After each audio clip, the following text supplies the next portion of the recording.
ये होता है कि कंक्रीट पे हम कितनी आसानी से कार्य कर पा रहे हैं, वो कंक्रीट की सुकारता करती है। How easily to perform work on the concrete is known as workability. कितनी आसानी से हम कंक्रीट पे कार्य कर पा रहे हैं, वह कंक्रीट की वर्केबिलिटी कहलाती है। अब देखिए कैसे, मान लीजिए हमको कंक्रीट बिछाना हो या कुटाई करनी हो, प्लेसिंग करनी हो, क्योर मैंने इन सब कार्यों के लिए आपको कंक्रीट क्या होगी, वर्केबल होनी चाहिए। अगर कंक्रीट वर्केबल नहीं होगी तो इन सारे कार्य में हमको क्या कहते हैं, मुश्किल आएगा। ठीक, तो यही इसी चीज के बारे में हमको आज पढ़ना है।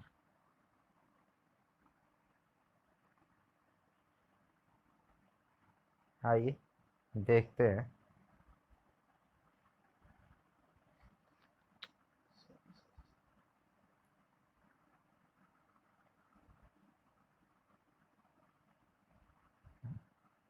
देखिए इसमें लिखा है, कंक्रीट का मिश्रण वहन, बिछाना, कुटाई इत्यादि क्रिया आसानी से संपन्न की जा सके, इसके लिए कंक्रीट स्वीकार्य होना चाहिए। वही जो मैंने अभी बताया कि कंक्रीट का मिश्रण वहन, वहन माने ट्रांसपोर्टेशन, बिछाना प्लेसिंग, कुटाई कॉम्पेक्शन इत्यादि कार्यों आसानी से संपन्न हो सके, माने ये कार्य इजिली परफॉर्म हो सके, इसके लिए हमारा कंक्रीट क्या होगा, सुकर वर्केबल होना चाहिए। परंतु अधिक सुकारता वाली कंक्रीट की सामर्थ्य घट जाती है। अगर कंक्रीट की सुकारता वर्केबिलिटी अधिक होती है तो एक इसका डिसएडवांटेज ये होता है कि हमारी कंक्रीट की स्ट्रेंथ क्या होती है, घटने लगती है। तो कंक्रीट की सुकारता ज्ञात करने के लिए समानता औपात परीक्षण किया जाता है। कंक्रीट का औपात मानक शंकु सांचे में कंक्रीट भर कर कंक्रीट पिंड की ऊंचाई से आई कमी को नापकर ज्ञात किया जाता है। जो मैंने अभी चीज आपको बताया कि वर्केबिलिटी ज्ञात करने के लिए की जाती है, और किससे वर्केबिलिटी ज्ञात करते हैं, औपात परीक्षण द्वारा। तो उस परीक्षण को हम कहते हैं स्लम टेस्ट कहते हैं। ठीक है, औपात परीक्षण हमारा असली परीक्षण है, जो कंक्रीट की सघनता ज्ञात करने के लिए किया जाता है। औपात परीक्षण हमारा क्या है, फील्ड टेस्ट है। ठीक, भिन्न भिन्न कार्यों के लिए भिन्न भिन्न औपात वाली कंक्रीट की आवश्यकता पड़ती है। डिफरेंट डिफरेंट वर्क के लिए डिफरेंट डिफरेंट स्लम वैल्यू वाले कंक्रीट की आवश्यकता पड़ती है। किसी विशेष के लिए औपात का कोई एक मान निर्धारित कर लिया जाता है और तभी इसी औपात वाली कंक्रीट तैयार की जाती है। प्रतिदिन अथवा प्रत्येक घन की कंक्रीट के लिए यह परीक्षण करना उपयोगी रहता है। औपात का मान बहुत बढ़ाने या घटाने पर इस बात का संकेत मिलता है कि कंक्रीट मिक्स ठीक नहीं है और इसमें सुधार की आवश्यकता है। ठीक, तो सिंपल सी वही चीज़ हम जो अभी बताए हैं वही ये इसमें ये बता रहा है कि क्यों करते हैं, वर्केबिलिटी ज्ञात करने के लिए करते हैं। वर्केबिलिटी के कुछ डिसएडवांटेज होते हैं, स्ट्रेंथ पे इसके प्रभाव पड़ते हैं। ठीक, माँ क्या करते हैं, कुछ वर्क के लिए हमारी वर्क क्या कहते हैं, औपात फिक्स रहता है कि जो हमारा कंक्रीट, मान लीजिए जैसे हमको मास कंक्रीट बनाना है तो उसके लिए स्लम्प वैल्यू इतनी से इतनी होनी चाहिए। हमको किसी और तरीके का कंक्रीट बनाना है, उसके लिए स्लम्प वैल्यू कुछ और होनी चाहिए। ये सब वैल्यू हम आपको बताएंगे इस वीडियो में। मैं ये सारी चीज़ आपको, सारी वैल्यू, हर चीज़ के लिए कितना स्लम्प होना चाहिए, क्या होना चाहिए, मैं सब चीज़ आपको ये बताऊंगा। ठीक, तो ये इसके सिद्धांत है। अब इसमें क्या क्या सामग्री लगती है, इसमें सामग्री क्या हमारा लगती है, सीमेंट मोटा मिला हुआ, महीन मिला हुआ और पानी। सीमेंट लगेगा, मोटा मिला हुआ लगेगा मैंने फाइन सॉरी कोर्स एग्रीगेट, महीन मिला हुआ मैंने फाइन एग्रीगेट, और वाटर। ठीक, अब इसका ऑपरेटर्स क्या होता है, हमारे एक मानक शंकु छिन्नक सांचा होता है जो ऊपर और नीचे से खुला होता है। करनी ट्रॉवेल यूज होता है, ट्रे यूज होता है, धातु की प्लेट, ठुकनी जिसको टैंपिंग रॉड कहते हैं। ठीक, ये सामान हमारी यूज होती है। आइए अब इस प्रैक्टिकल को मैं आपको समझाता हूँ कैसे करते हैं। देखिए, हमारा आज का प्रैक्टिकल है स्लम्प टेस्ट। सबसे पहले हमारे क्या क्या मटेरियल यूज होंगे, छोड़िए कि वहाँ लिखा हुआ है, मैं आपको समझाता हूँ खुद से। ठीक, मटेरियल, सबसे पहला मटेरियल हमारा सीमेंट यूज होगा। ठीक, दूसरा मटेरियल हमारा फाइन एग्रीगेट सैंड। ठीक, और तीसरा कोर्स एग्रीगेट ग्रेवल। और चौथा हमारा यूज होगा क्या कहते हैं, वाटर। ठीक, इन सबको मिला के हम क्या बनाएंगे, कंक्रीट बनाएंगे। इन सबको मिला के हमने क्या किया, कंक्रीट बना लिया।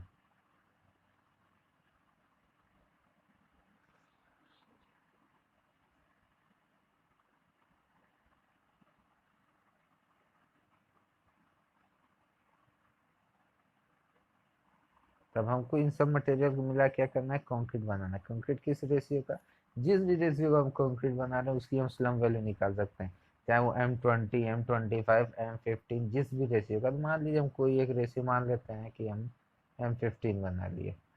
M15 का रेशियो हो गया 1, 2, 4। इस रेशियो का हमने क्या किया, कंक्रीट बना लिया। ये हो गया हमारे मटेरियल के बारे में, मटेरियल के। अब आइए हम जानते हैं ऑपरेटर्स के बारे में। इसमें कौन कौन से ऑपरेटर्स लगेंगे, ऑपरेटर्स। ठीक, सबसे पहला ऑपरेटर्स हमारा होता है स्लम्प कोन। स्लम्प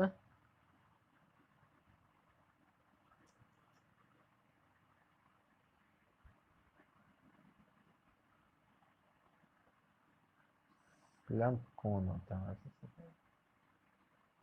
फिगर गड़बड़ा जा रहा है। ठीक, इसका ऊपर वाला डाया हमारा होता है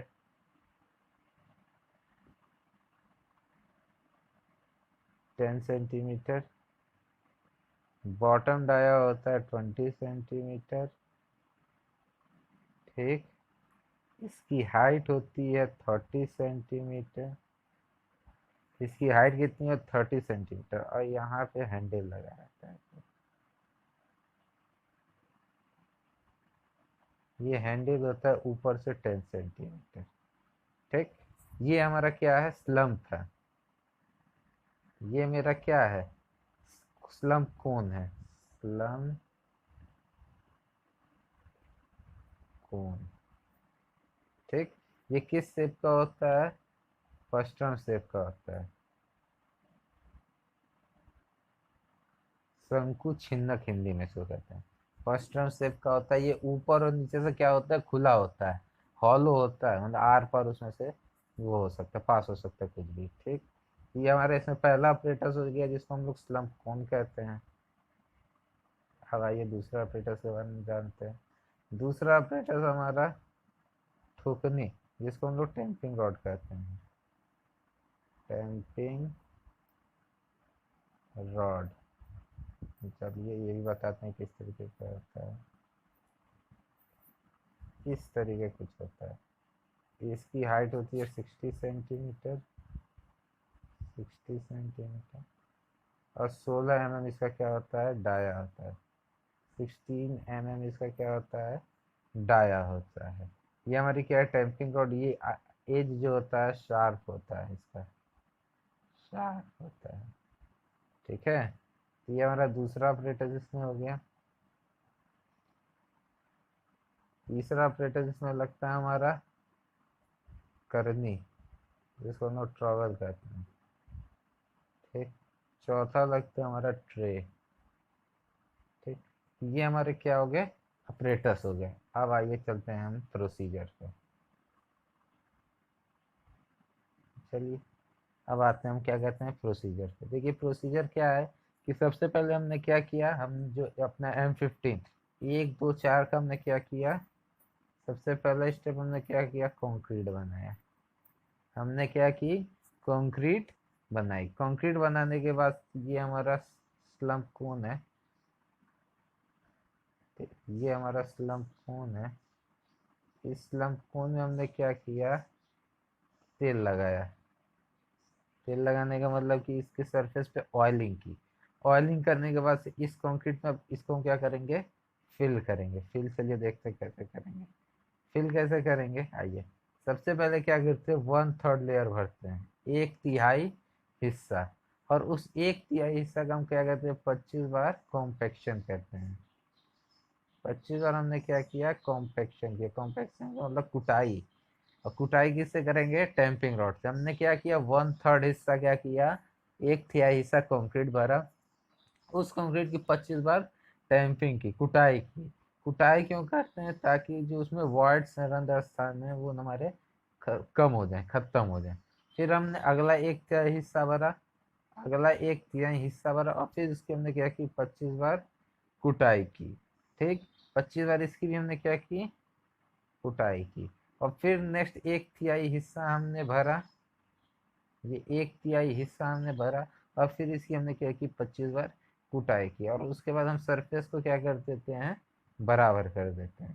ठीक, यहाँ तक कोई दिक्कत, समस्या? चलिए आगे बढ़ते हैं।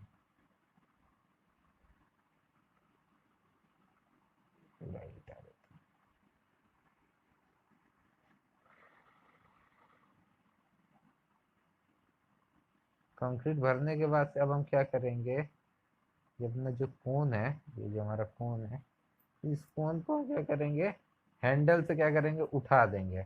हमने क्या किया, इसको उठाया। उठाने के बाद क्या होगा, कुछ कंक्रीट इसकी जो होगी वो हमारे ऐसे गिर जाएगी। ठीक, कंक्रीट हमारी क्या होगी, गिरेगी। अब इसका हम क्या करेंगे, हाइट हम मेजर कर लेंगे। ये हाइट हमारी हो जाएगी h। ठीक, हमको इनिशियल हाइट पता है 30। पहले हमको पता था कि जो कंक्रीट की हाइट थी वो हमारी 30 थी, क्योंकि स्लम्प की हाइट हमारी 30 थी। अब माइनस से हम h कर देंगे। ये जो वैल्यू आएगी, यही वैल्यू हमारे स्लम्प वैल्यू कहलाएगी। और इसी स्लम्प वैल्यू के हिसाब से हम क्या करेंगे, डिसाइड कर लेंगे।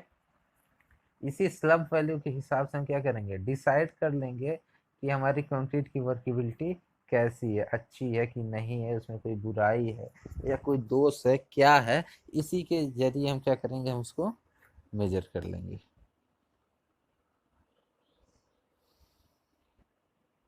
चलिए एक बार हम इसको रिवीजन, एक बार मतलब एक बार क्विकली जल्दी से एक बार हम आपको इसको बता देते हैं। देखिए सबसे पहले हमने क्या किया, 1:2:4 का कंक्रीट बनाया। कंक्रीट बनाने के बाद से हमने क्या किया, अपना स्लम्प रखा ऐसे।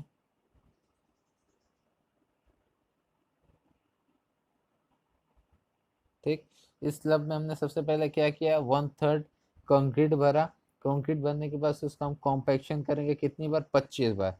फिर हमने 1/3 भरा, फिर उसका हमने क्या किया, 25 बार कॉम्पैक्शन किया। और फिर 1/3 भरा, और फिर हमने क्या किया, 25 बार कॉम्पैक्शन किया। टोटल हमने कॉम्पैक्शन कितना किया, 25 + 25 + 25 = 75। 75 और टोटल हमने क्या किया, कॉम्पैक्शन किया। कितने लेयर में भरा, 3 लेयर्स में भरा।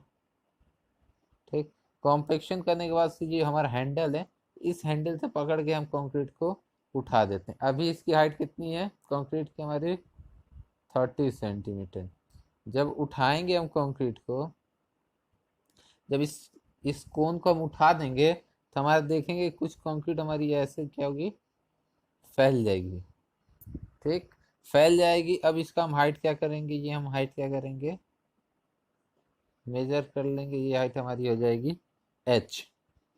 ठीक, ये हमारी हाइट क्या हो गई, h हो गई। अब हम क्या करेंगे, इसकी वैल्यू निकाल लेंगे, 30 - h करेंगे। ये जो वैल्यू आएगी, ये वैल्यू हमारी कहलाएगी स्लम्प वैल्यू। और इस स्लम्प वैल्यू के हिसाब से हम डिसाइड कर लेंगे कि हमारी कंक्रीट की वर्केबिलिटी कितनी है, किस टाइप की है, वर्केबिलिटी ज़्यादा है कि लो वर्केबल है कि हाई वर्केबल है। इसके हिसाब से हम क्या करेंगे, अपनी कंक्रीट की वर्केबिलिटी को डिफाइन कर लेंगे। ठीक, तो ये इसका प्रोसीजर था प्रैक्टिकल। चलिए आगे आते हैं। ठीक, यही प्रोसीजर इसमें है। ठीक, अब सावधानियां क्या क्या बरतेंगे, यह परीक्षण कंपन रहित स्थान पर किया जाना चाहिए। ऐसे जगह पे करना चाहिए कि वाइब्रेशन ना, वाइब्रेशन होने की वजह से हमारा कोलैप्स कर जाएगा। परीक्षण को सीमेंट के प्रारंभिक जमाव काल में ही पूर्ण कर लेना चाहिए। एस प्रैक्टिकल को हमको सीमेंट की इनिशियल सेटिंग टाइम स्टार्ट होने से पहले ही पूरा कर लेना चाहिए, क्योंकि जब इनिशियल सेटिंग टाइम स्टार्ट हो जाएगी तो हमको एग्जैक्ट वैल्यू नहीं मिलेगी। ठीक। कंक्रीट के सभी घटक भार में लें, जो भी घटक हम ले भार में लें, बाई वेट लें, बाई वॉल्यूम हम ना लें। शंकु साचा भीतर से साफ होना चाहिए, इसमें पुरानी जमी हुई कंक्रीट यदि लगी हो तो खुरच देना चाहिए। अगर हमारा जो कोन है, कोन के अंदर कंक्रीट लगी हो तो उस कंक्रीट को हमको क्या कर लेना चाहिए, साफ कर लेना चाहिए, खुरच के सरफेस को चिकना कर लेना चाहिए। प्रत्येक परीक्षण के लिए नई सामग्री व प्रतिदर्श बनाना चाहिए। जितनी बार इस प्रैक्टिकल को करेंगे अलग अलग प्रतिदर्श हम अलग अलग सैंपल को बनाएंगे, एक ही सैंपल से कई बार प्रैक्टिकल हम परफॉर्म नहीं करेंगे। ठीक। फिर सांचे को ऊपर नीचे ऊपर उठाते समय कंक्रीट पिंड को झटका नहीं लगना चाहिए। हम कंक्रीट से जब सांचे को उठाएंगे तो बहुत ही धीरे से उठाएंगे, ऐसे उठाएंगे कंक्रीट में हमारा झटका न लगे। और कंक्रीट की कुटाई संपूर्ण पिंड पर समान रूप से करनी चाहिए। कंक्रीट का जो कॉम्पैक्शन करेंगे इक्वल कॉम्पैक्शन करेंगे, ये नहीं कि एक ही जगह पे हम कॉम्पैक्शन करें, घुमा घुमा के चारों तरफ कॉम्पैक्शन, इक्वली बराबर कॉम्पैक्शन हम करेंगे। ठीक। अब आइए इसमें कुछ टर्म आते हैं उसको बताते हैं, टर्म जो हमारे टर्म आते हैं। ठीक। पहला टर्म आता है हमारा true shear, sorry true slump. True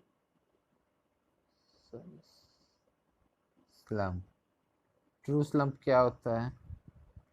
जैसे मान लीजिए ये हमारा ओरिजिनल पोजीशन था जब तक स्लम्प हमारा लगा हुआ था। ठीक। जब इस कोन को हम उठाए, तो जब कोन को उठाए तो हम देखे कि ऐसे इसमें कुछ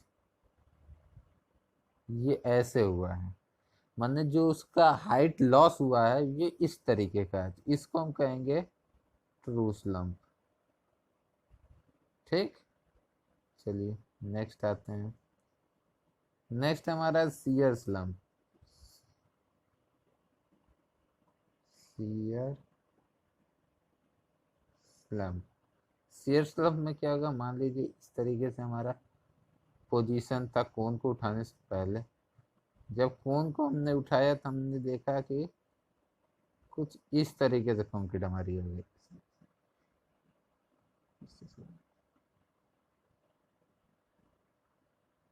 कुछ इस तरीके से हमारी कंक्रीट हो गई है। पहले हमारी कंक्रीट किस तरीके से थी ट्रू स्लम्प में? ट्रू स्लम्प में हमारी कंक्रीट ऐसे थी। ठीक। ये हमारा ट्रू स्लम्प कंडीशन था। ये हमारा कौन सा है, शियर स्लम्प का कंडीशन है। शियर स्लम्प में क्या हुआ, थोड़ा ये बाहर की तरफ कट गई। ठीक। नेक्स्ट आते हैं, ये हमारे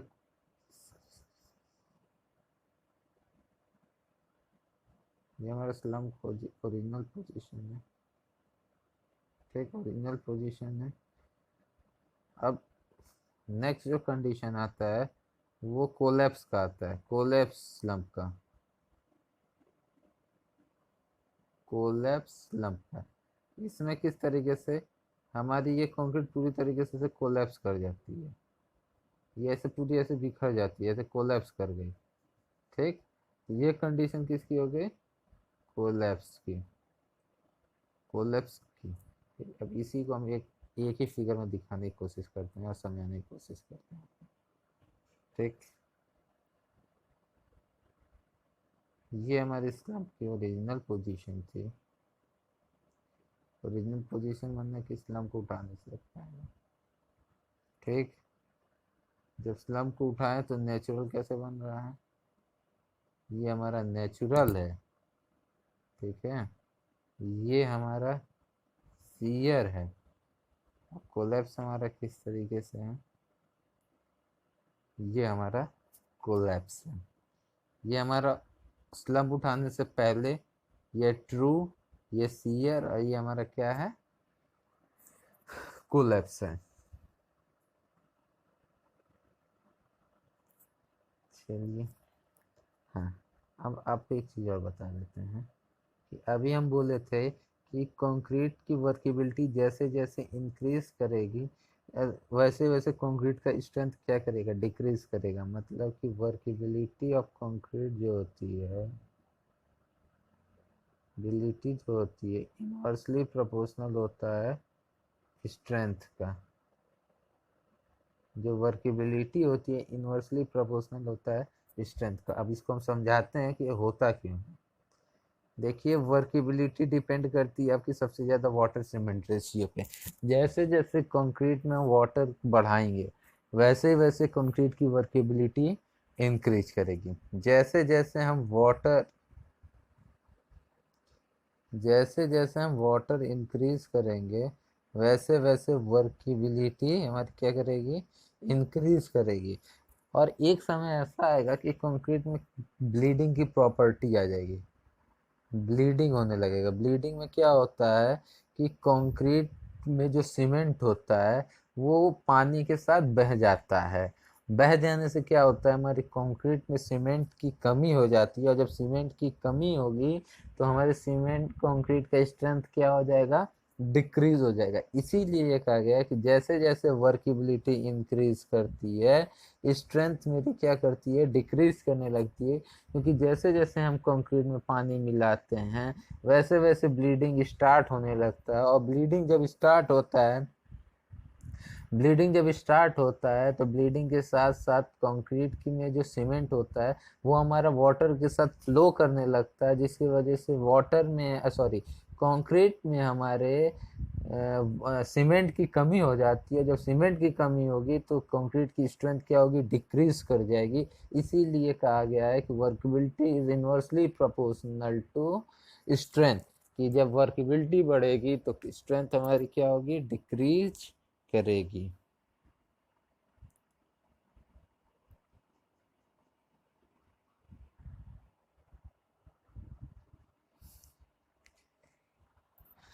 अब आइए इसके रेंज के बारे में जानते हैं। ठीक, जैसे मास कंक्रीट के लिए हमारी वर्केबिलिटी कितनी होनी चाहिए, सॉरी औपात कितना होना चाहिए, 25 से 50 mm होना चाहिए। ठीक, मास कंक्रीट के लिए हमारा औपात कितना होना चाहिए, 25 mm से 50 mm, मतलब 2.5 सेंटीमीटर से 5 सेंटीमीटर। ठीक है, अब चलो ये बता भी देते हैं, इसको एक्सप्लेन भी कर देते हैं क्या कैसे ये आ रहा है समझ में, तुम लोग को समझा भी दे रहे हैं। आइए, हमने क्या किया, स्लम्प में भरा। स्लम्प में जब भरा तो इसकी हाइट कितनी है, 30 सेंटीमीटर। ठीक, कितनी, 30 सेंटीमीटर मतलब 300 mm। माइनस, जब इसको उठाएंगे तो इसकी हाइट क्या हुई, कुछ कम हुई। तो ये हाइट हमारी अब कितनी हो गई, ये हाइट हम मान लेते हैं कि हमारी 200 मतलब 27 सेंटीमीटर हो गई। अरे अरे, 270, सॉरी सॉरी सॉरी, गलती बोल गया।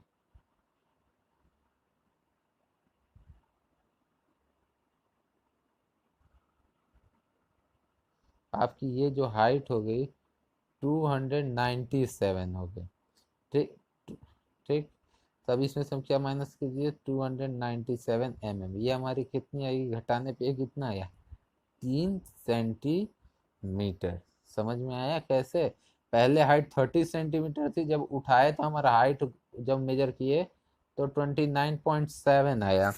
अब इसको हमने mm में कन्वर्ट कर लिया तो 300 mm माइनस 297 mm, जब माइनस किए थे हमारा कितना आ गया, 3 सेंटीमीटर। जो हाइट में कमी हुई है वो कितनी सेंटीमीटर की हुई है, 3 सेंटीमीटर कह रहे हैं, सॉरी भाई, 3 mm, क्या बोल दे रहे हैं इसी में। हमारी हाइट कितनी हो गई है, 3 mm, तो 3 mm का बस हमको अंतर आया है। ठीक, ये किसके लिए था, मास कंक्रीट के लिए था।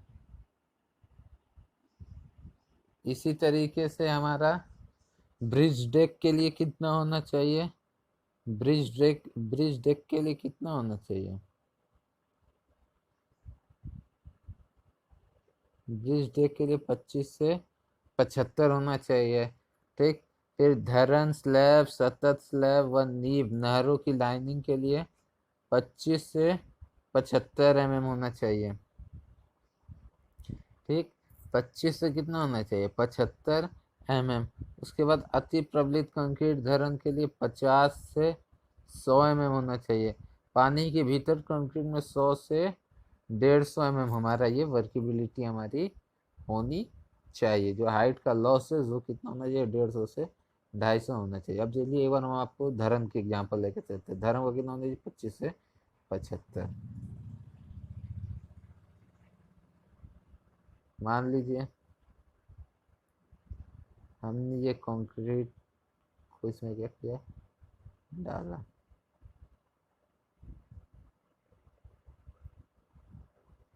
ठीक, कंक्रीट इसमें फिल करने के बाद हमने इसको, इसमें हमने क्या किया, कंक्रीट ऐसे अच्छे से फिल कर दिया। अगर भैया बढ़िया बढ़िया से फाइनल समझा रहे, बढ़िया समझाने के बाद हमने इसमें क्या किया, ये कंक्रीट फिल की। ठीक, अच्छे से कॉम्पैक्ट करके। ठीक, कंक्रीट फिल करने के बाद हमने क्या किया, इसको उठाया। उठाने पे हम देखे कि इसकी हाइट अब ऐसे हो गई, कुछ कम हो गई। पहले हाइट 30 था। ठीक, जब उठाए तो ये हाइट हमारी क्या हो गई, 27 सेंटीमीटर हो गई। ठीक, अब हम क्या किए, 30 में से 27 माइनस किए तो ये हमारी आ गई 3 सेंटीमीटर। इसको में कन्वर्ट किए तो 30 और हमारा स्लैब का कितना से कितना होना चाहिए, 25 से 50 के बीच में हमारा होना चाहिए। तो ये हमारी उसी के बीच में आ रही है। तो ये हमारी किसके लिए वर्केबिलिटी हो गई, स्लैब बीम के लिए इसकी हमारी वर्केबिलिटी हो गई।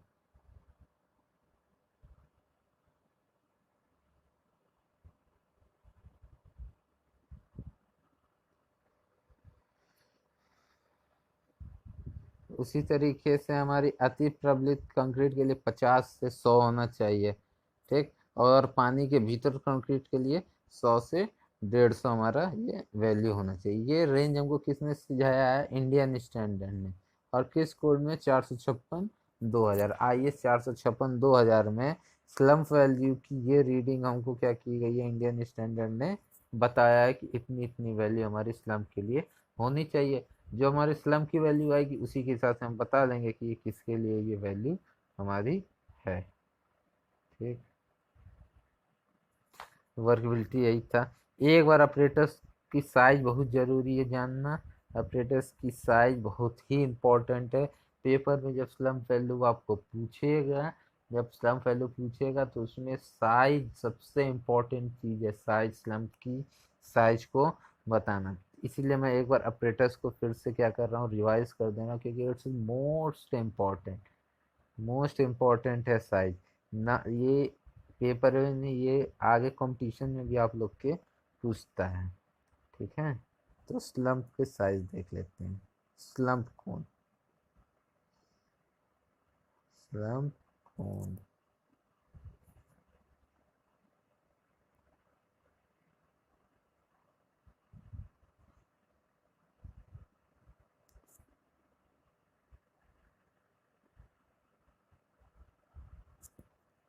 कलर बदलते हैं। बॉटम डाया कितना होता है, 20 सेंटीमीटर। अपर डाया 10 सेंटीमीटर। हाइट होती है 30 सेंटीमीटर। और जो ये इसका हैंडल होता है, ये ऊपर से होता है 10 सेंटीमीटर। ठीक, ये किस शेप का होता है, फर्स्ट्रम। ठीक, फर्स्ट्रम शेप का ये हमारा होता है। ठीक है, ये इसका स्लम्प कोन के बारे में डायमेंशन हो गया। टैंपिंग रॉड के भी बारे में बता देते हैं डायमेंशन।